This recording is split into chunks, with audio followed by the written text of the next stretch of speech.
کسی کی فوتگی مرنے کی ہمیں خبر آ جائے تو اس پر ہم کیا کہتے ہیں؟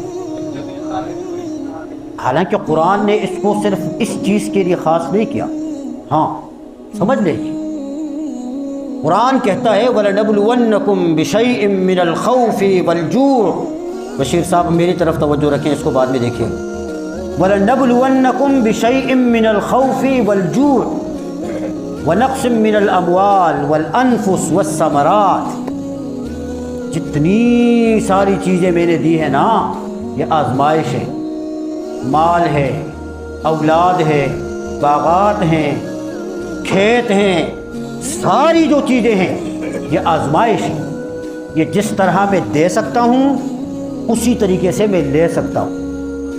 اب کسی سے اللہ کوئی نعمت لے، یہ اس کے لیے مصیبت ہے، اس کے لیے مصیبت ہے. اور اللہ نے کہا وبشر الصابرین، صبر کرنے والوں کو خوشخبری دو. الذین اذا اصابتهم مصیبہ، جن کو کوئی تکلیف مل جائے، کوئی تکلیف مل جائے، یہ نہیں کہ کوئی فوت ہو گیا یہ کلمہ پڑھو، نہیں، کسی بھی قسم کی تکلیف. اب جب آدمی ہر تکلیف کے اندر یہ کلمہ پڑھے گا نا، اللہ کی رحمت جوش میں آ جاتی ہے اور پھر اللہ جلدی نعم البدل عطا فرما دیتا ہے، اس کے لیے اسباب پیدا کر دیتا ہے. جب آدمی کہتا ہے انا للہ و انا الیہ راجعون، کسی بھی تکلیف کے اندر رسول اکرم صلی اللہ علیہ وسلم نے امت کو سکھایا کہ جب بھی غم ہو، دکھ ہو، تکلیف ہو، یہی کلمہ پڑھ لیا کرو. اس سے تمہارا نفسیاتی علاج ہوگا، اس سے اللہ کی رحمت متوجہ ہوگی اور اللہ تمہیں اس کا اچھا بدلہ عطا فرمائے گا. تو یہ صرف غم اور فوتگی کا کلمہ نہیں ہے، یہ ہر دکھ اور مصیبت کے اندر اس کو پڑھنے کا ہم معمول بنائیں. ایوب علیہ السلام نے کہا بابا انا للہ و انا، اچھا ہو گیا، اب تو ٹینشن سے آزاد ہو گیا نا. جب سجدے میں جاتا تھا فکر ہوتی تھی کہ اونٹوں کا کیا بنے گا، وہ اونٹوں کے جو خادم ہیں ان کا کیا بنے. اب تو وہ ایک چیز سائڈ پہ ہو گئی، میں وہ وقت اب اللہ کو اور مزید عبادت کے لیے دے دوں گا. تو شیطان کو تو اور آگ لگ گئی کہ بھائی یہ کیا ہو گیا. وہ گیا پھر اللہ رب العزت کے پاس کہ اللہ نے کہا کیا ہوا، رکوایا اسے، کہا نہیں اللہ وہ تو نہیں رکا. پھر شیطانوں کے پاس گیا، اسے مشورہ کیا کہ بھی کیا بنے، کوئی ترتیب بتاؤ. ایک اور کھڑا ہوا، اس نے کہا میرے پاس قوت اور طاقت ہے، میں جا کے یہ جتنی بھیڑ بکریاں ہیں سب کو ہلاک کر دوں گا. اس نے آ کے سب کو ہلاک کیا. ایوب علیہ السلام کے پاس پھر شیطان آیا اور آ کر کہا کہ بھی آپ ادھر لگے ہوئے ہیں، وہاں جو ہے نا غضب ہو گیا، ساری چیزیں ہلاک ہو گئی. تو ایوب علیہ السلام نے پھر یہی فرمایا انا للہ. شیطان پھر حیران ہوا. پھر تیسری دفعہ بندہ آیا، اس نے کہا اب ایسا ہے کہ میں ان کے پاس یہ جو ان کی بیوی ہیں، ان کے بچے ہیں، ان کی بچیاں ہیں، یہ سارے میں ختم کر دوں. ٹھیک ہے جاؤ تم ختم کرو. اب وہ آیا شیطان، اس نے آ کے جو ہے نا زلزلہ جو ہے نا وہ ڈال دیا اور گھروں کی جو ہے دیواریں ہل گئیں اور پیلر ستون ہل گئے اور چھتیں گر گئیں. بچے سارے ختم ہو گئے، مر گئے. اب جب بچے مر گئے پھر ایوب علیہ السلام کو پتہ چلا، کہا انا للہ و انا الیہ راجعون. ایک وقت آ گیا نا سب کچھ ختم ہو گیا، کچھ بھی باقی نہیں بچا. ایک ایوب علیہ السلام بچے اور ایک اس کی بیوی رحمت بچی. اور یہ جو گھر گر گیا تھا اس میں ایوب علیہ السلام اور بیوی یہ بھی دونوں زخمی ہوئے تھے، زخمی ہوئے. علماء نے لکھا ہے کہ ایوب علیہ السلام کی آنکھیں، کان اور زبان، یہ تینوں چیزیں سلامت رہی. آنکھ دیکھ رہی ہے، کان سن رہے ہیں، زبان بول رہی ہے، ایسے کچھ بھی نہیں ہوا. اب شیطان بڑا حیران ہوا کہ بھئی ساری چیزیں ختم ہو گئی ہیں لیکن بندہ پھر بھی اسی حالت کے اندر ہے. تو پھر شیطان نے کہا کہ اللہ ساری چیزیں تو ہو گئی ختم لیکن وجود تو سلامت ہے نا، اور تندرستی ہزار نعمتیں، بندہ سلامت ہو تو سب کچھ ہے، صحت جو ہے ان کے پاس. اللہ نے کہا تجھے اس کا بھی اختیار ہے، جو کرنا چاہے جا کے کر کے دیکھ لیں. اختیار دیا اللہ پاک نے. اب آیا وہ جو زخمی ہوا تھا نا ایوب علیہ السلام، اس زخم کے اندر شیطان نے ایک اثر ڈال دیا، ایک اثر. اب اس مسئلے کو ذرا یہاں سمجھ لیجئے گا، یہاں تاریخ نے بڑی گڑبڑ کی ہے. جو لوگ تاریخ پڑھتے ہیں یا قصص الانبیاء کے عنوان سے جتنی کتابیں ہیں اردو میں پتہ نہیں کن انہوں نے لکھی ہیں، اس کے اندر بڑی جو ہے نا گڑبڑ ہے۔ پیغمبر کا جسم جس طرح موت کے بعد قبر میں سلامت ہوتا ہے، اسے زمین کی مٹی نہیں کھا سکتی، اسے کوئی کیڑا نہیں کھا سکتا، نبی کا جسم بالکل سلامت ہوتا ہے۔ یہ ہمارا ایمان اور عقیدہ ہے۔ تو جب نبی کا جسم قبر کے اندر سلامت ہو تو دنیا کے اندر سلامت نہیں ہو سکتا؟ بالکل ہو سکتا ہے۔ نبی کا جسم سڑتا نہیں ہے، نبی کا جسم اس قابل نہیں ہوتا کہ لوگ اسے قابل نفرت سمجھیں، کہ لوگ اسے گھن کریں، لوگوں کو گھن آئے، لوگ اسے اچھا نہ سمجھے۔ ایسا اللہ نبی کو اتنا لاوارث نہیں چھوڑتا، نبی اللہ کے پہرے میں ہوتا ہے۔ یہ جو شیطان ہے نا، پیغمبر پاک صلی اللہ علیہ وسلم نے فرمایا کہ جب بچہ پیدا ہوتا ہے شیطان اسے ایک ڈنگ مارتا ہے، ایسا ڈنگ مارتا ہے۔ یہ ہر کسی کو، نبی کو، صحابی کو، ولی کو، ہر شخص کو، لیکن انبیاء کو اللہ نے محفوظ کر کے رکھا ہوتا ہے۔ عام آدمی اس سے بچ نہیں سکتا، ڈنگ ضرور شیطان لگاتا ہے۔ اور جب یہ بیمار ہوتا ہے نا تو زخم کے اندر بھی آ کر شیطان بعض دفعہ گن کرتا ہے، تھوک دیتا ہے، اس میں تھوک ڈال دیتا ہے، اس سے پھر جراثیم ہو جاتے ہیں۔ اور جو لوگ فجر کی نماز کے لیے نہیں اٹھتے، پیغمبر پاک صلی اللہ علیہ وسلم نے فرمایا کہ شیطان آ کر نہ ان کے کان میں پیشاب کر دیتا ہے۔ میں نہیں کہتا، یہ پیغمبر کا ارشاد آپ کو سنا رہا ہوں۔ جو خراٹے لے کے مزے کی نیند سو رہے ہوتے ہیں، یہ ایسے نہیں سوتے، ان کو شیطان کے پیشاب نے متاثر کیا ہوا ہوتا ہے، ان کے اندر روحانی طور پر وہ پیشاب کے اثرات ہوتے ہیں، اس لیے اٹھ نہیں سکتے۔ یہ کوئی بھی بہانہ بنائے کہ تھکاوٹ ہے، تو عمر کا تقاضا ہے، تو آنکھ نہیں کھلی، تو پھر پتہ نہیں کیا کیا کیا، اور کچھ نہیں ہوتا۔ اصل وجہ یہ ہوتی ہے۔ اللہ ہماری حفاظت فرمائے۔ اسی لیے علماء نے لکھا کہ جب آدمی سوئے نا تو اس وقت اللہ کا ذکر کر کے آدمی سویا کرے، آیت الکرسی پڑھے، یہ جو آخری 4 قل ہیں، 4 صورتیں ہیں، یہ پڑھا کرے، اور سورہ کہف کی آخری جو آیات ہیں، یہ آخری آیات پڑھ کر آدمی سو جائے۔ اور یہ میں نے پہلے بھی ایک مرتبہ آپ حضرات سے عرض کیا تھا کہ جو لوگ فجر کی نماز کے لیے نہیں اٹھ سکتے، یہ سورہ کہف کی آخری جو آیات ہیں نا، اس کو پڑھ لے، اور پڑھ کر یہ کہہ دے کہ اے اللہ فلاں وقت میری آنکھ کھول دے۔ یہ بڑا بزرگوں کا مجرب ایک عمل ہے کہ اللہ اسی وقت آدمی کی آنکھ جو ہے یہ کھول دیتا ہے۔ وہ آگے پھر اٹھنا نہ اٹھنا آدمی کا اپنا ایک وہ ہوتا ہے، لیکن اس آیت کی برکت سے آنکھ جو ہے یہ ضرور کھل جاتی ہے، تو اس لیے اس کا بھی جو ہے وہ معمول رکھیں۔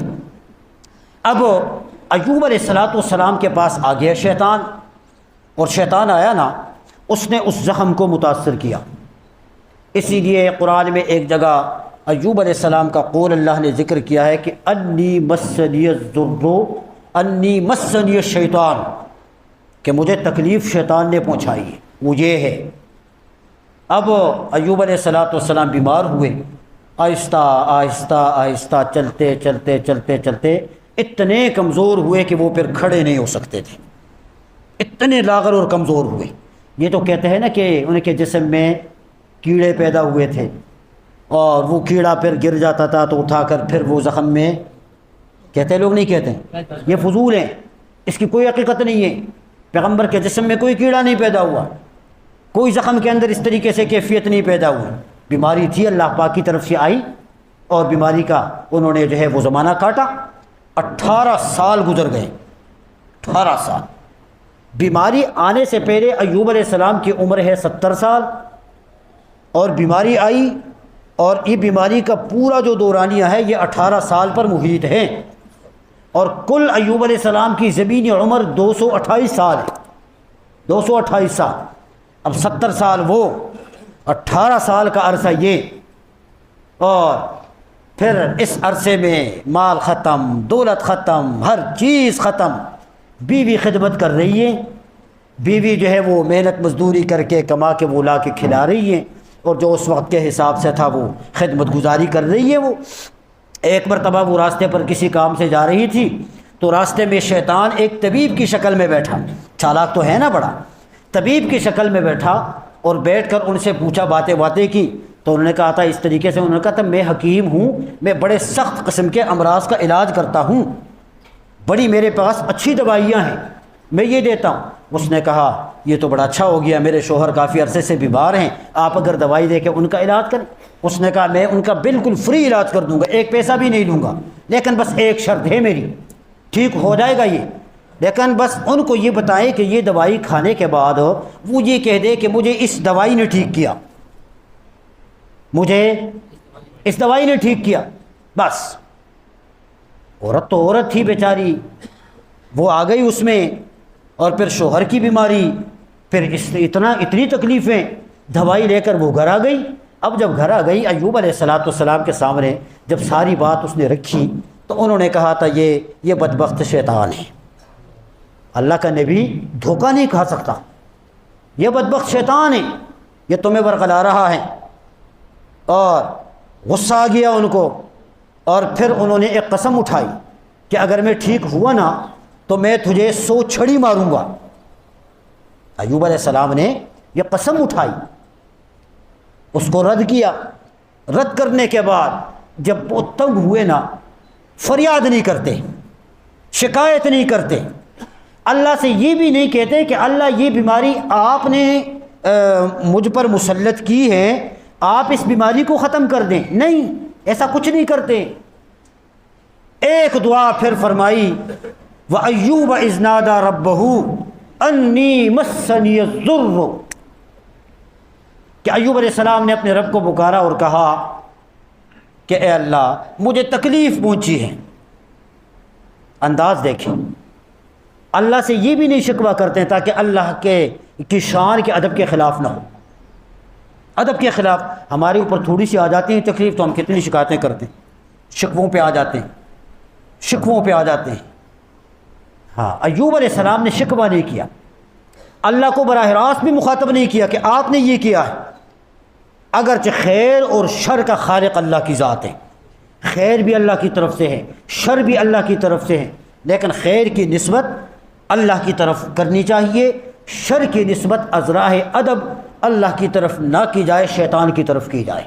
اس لیے دوسری جگہ فرمایا کہ بھئی شیطان نے مجھے یہ تکلیف پہنچائی ہے، ایوب علیہ السلام نے فرمایا، تو اللہ کو یہ بھی نہیں کہا کہ اللہ آپ نے بیماری مسلط کیا، آپ اس کو ختم، نہیں، مجھے تکلیف پہنچی ہے، وَأَنْتَ أَرْحَمُ الرَّاحِمِينَ، اور رحم کرنے والا تو ہی ہے۔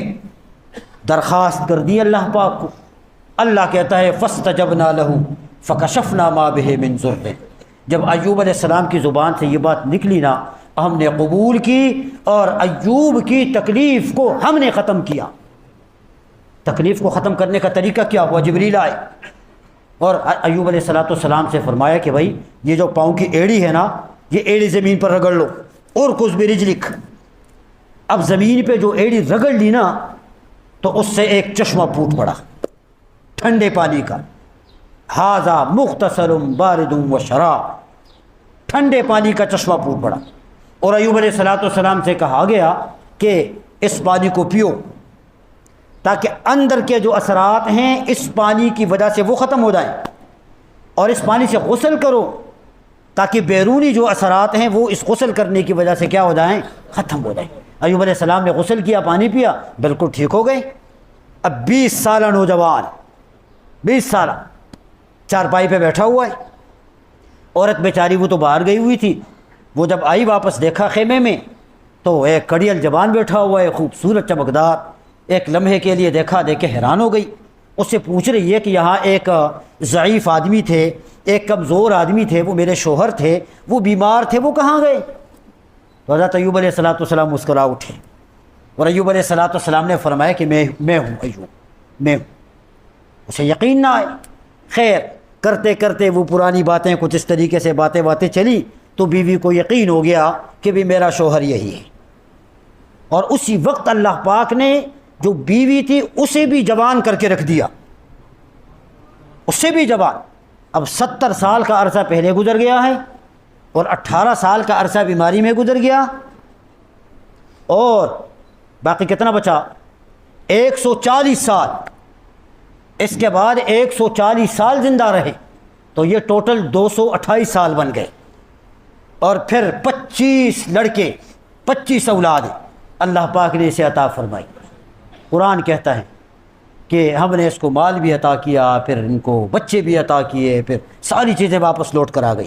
پیغمبر پاک صلی اللہ علیہ وسلم ایک مرتبہ تشریف فرما تھے صحابہ کرام کے سامنے، حضرت ابو ہریرہ رضی اللہ تعالیٰ عنہ کی حدیث بخاری شریف میں کہ پیغمبر نے صحابہ کے سامنے ذکر کیا کہ جب ایوب علیہ السلام نے غسل کیا نا، تو اس وقت ایک بارش ہوئی، بارش، اور وہ بارش تھی ٹڈیوں کی، ٹڈی، لیکن وہ ٹڈیاں تھیں سونے کی، سبحان اللہ، وہ ٹڈیاں تھیں سونے کی، سونے کی بارش ہوئی۔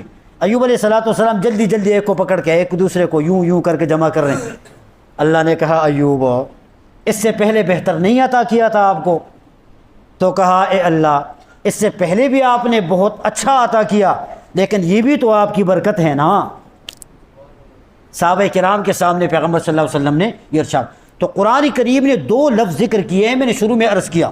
ایک تو قرآن نے فرمایا کہ نعم العبد، بہترین بندہ، اور دوسرا انا وجدناہ صابرا، کہ ہم نے اس کو صبر والا پایا۔ اور یہ 2 لفظ قرآن نے کسی پیغمبر کے لیے ذکر نہیں کیے، یہ صرف حضرت ایوب علیہ السلام کے لیے ذکر کیے۔ اب یہ جو پورا واقعہ آپ نے سنا، اس پورے واقعے سے ہمیں 3 باتیں معلوم ہوتی ہیں، توجہ ہے آپ کی، سب کی ہے، بس میری ساری تقریر کا خلاصہ ہے۔ پہلی بات یہ ہے کہ ہر دکھ، تکلیف اور غم، مشکل، یہ کس کی طرف سے ہے؟ اور اس کو ختم کس نے کرنا ہے؟ خلاصہ یہ ہے، اگر ہمارے بچے نہیں ہیں، اگر ہماری اولاد نہیں ہے، اگر بیوی نہیں ہے، اگر روزگار نہیں ہے، اگر کاروبار نہیں ہے، تو ہم کسی اور کے در پہ نہ جائیں، صرف اپنی درخواست اللہ کے سامنے رکھیں۔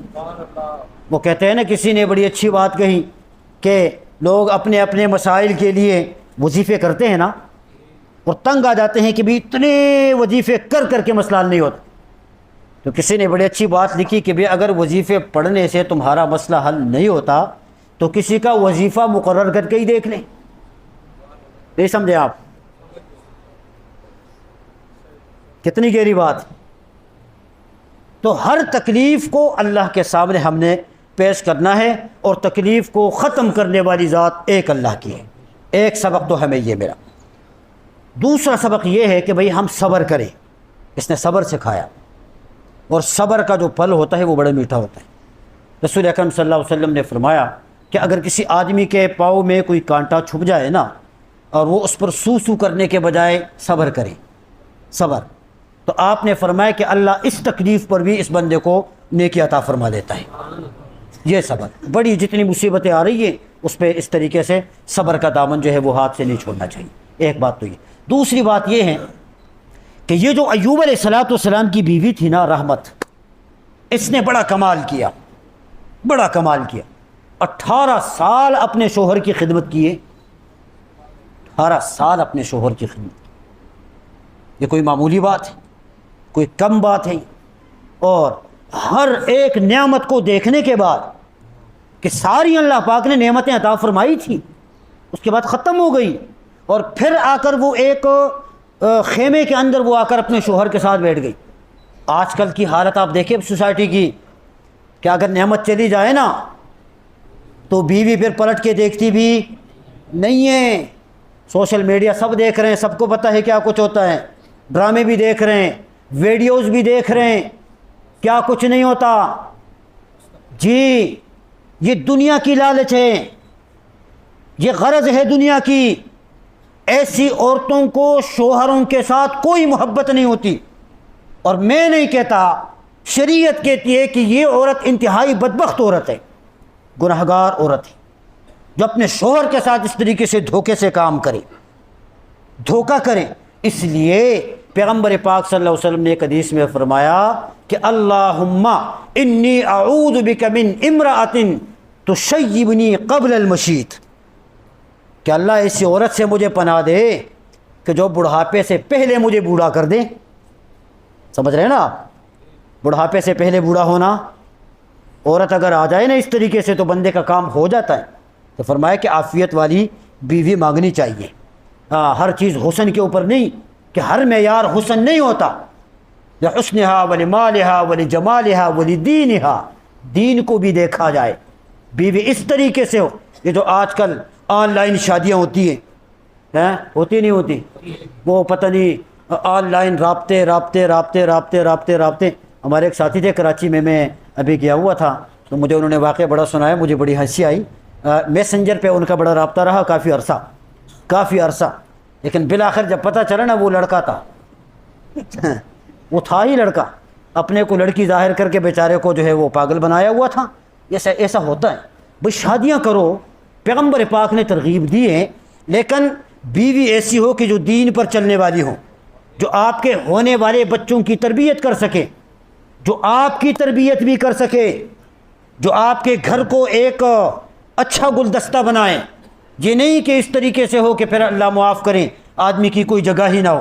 ہمارے استاد صاحب ایک لطیفہ سنایا کرتے تھے کہ ایک آدمی نے شادی کی, تو شادی کر کے وہ آئے دن پھر لڑائیاں ہوتی تھی ان کی, لیکن پڑوس میں جو تھا وہ بندہ, اس کے گھر میں کوئی لڑائی نہیں تھی. تو اس آدمی نے اس سے پوچھا کہ یار کافی عرصہ ہو گیا تمہاری شادی ہو گئی ہے, تمہارے گھر سے ہمیں ایک آواز تک بھی نہیں آئی, اور ہمارے گھر کے اندر تو آئے دن برتنوں کی کڑکڑاہٹ کی آوازیں ہوتی ہیں, شور کی آوازیں ہوتی ہیں, مجھے کوئی نسخہ بتاؤ کہ ہمارے گھر کے اندر بھی اس طرح سکون آ جائے. تو اس نے کہا بھائی بات یہ ہے کہ جب میں نے شادی کی نا, تو میں اور بیوی ہم دونوں بیٹے, ہم نے ایک ایگریمنٹ کی, ایک معاہدہ کیا. شوہر نے بیوی سے کہا کہ اگر مجھے غصہ ہے نا تو نے چھت پہ جانا ہے, اور اگر بیوی کو غصہ آ جائے تو میں نے چھت پہ جانا ہے. بس یہ ہے کہ کبھی وہ چھت پہ جاتی, کبھی میں چھت پہ جاتا. لیکن الحمدللہ اب 12 سال ہو گئے کہ میں 12 سال سے چھت پہ رہ رہا ہوں. تو بیوی اگر اس طریقے سے مل جائے نا پھر بڑا مسئلہ ہو جاتا ہے. اس لیے دوسرا سبق جو ہمیں ملتا ہے اس سے وہ یہ ہے کہ 18 سال ایوب علیہ السلام کی بیوی اپنے شوہر کی خدمت کر رہی ہے. تو ایسی عورت کے لیے تو اللہ کے پیغمبر نے دعائیں مانگی. اللہ سب کو ایسی ہی نصیب فرما دے. اور تیسرا جو سبق ملا ہے نا, اس پہ آمین آپ نے بڑا زبردست کہا. اور تیسرا جو سبق ہمیں مل رہا ہے وہ ہمیں یہ مل رہا ہے کہ بھی ہر چیز کے اندر جو اثر ڈالنے والا ہے نا وہ اللہ کی ذات ہے. ہر چیز کے اندر اثر اللہ کی ذات نے ڈالنا. کسی قسم کی دوائی ہو, کسی قسم کا عمل ہو, کچھ بھی ہو, سب کچھ اللہ نے کرنا ہے, اور اللہ کی ذات نے اس میں اثر پیدا کرنا ہے. دعا فرمائیں کہ اللہ ہمیں اس واقعے سے جو اسباق نکلے ہیں اس پر ہمیں عمل کرنے کی توفیق نصیب فرمائے. وآخر دعوانا